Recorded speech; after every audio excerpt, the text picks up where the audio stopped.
How about this? Deploying more scooters in the city of Detroit. There's been backlash about all the people cruising around downtown on those scooters. But now the city is welcoming hundreds more. 7 Action News reporter Anu Prakash live on the west side tonight, where those scooters could soon be scooting right by. Anu?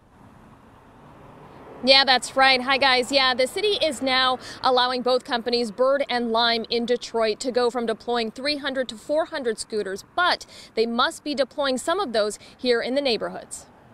John Smith lives near State Fair in Woodward in Detroit and usually gets around walking or with his car, but he says he'd probably try one of those scooters he sees people using downtown. If there were a station where I stay and I wasn't driving, I probably would use it to go to the store or something. Starting tomorrow, he'll have that chance. That's because the city of Detroit is expanding the scooter's access. The scooter companies Bird and Lime are now required to deploy 100 scooters in neighborhoods outside of Grand Boulevard. That means scooters in all of Detroit's 7 districts. Councilman Scott Benson has been pushing to stretch the scooter's reach. Getting residents from the first to last mile to the bus, getting them from grocery store to home, running simple errands. This can really be a great tool for our neighborhoods. And as you know, 33% of our residents don't have access to reliable transportation. Riders must be 18 years old. It costs $1 to start and 15 cents per minute. Andy DeRossi is the founder of Detroit Bus Company and works on mobility in the city. The neighborhoods actually, I think, are a great customer for these scooters. Like the bus service isn't great.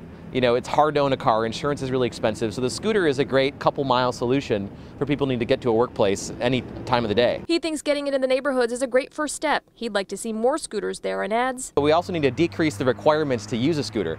Right now you need a credit card, you need a driver's license, you need to be over 18. That leaves out a lot of people who would otherwise want to use these scooters. Benson agrees social equity is critical. He says they're also looking at adding more scooters in the future, but one step at a time. We just don't want to throw them all out there at once and have something go wrong. Let's take incremental steps and make sure we're doing it right.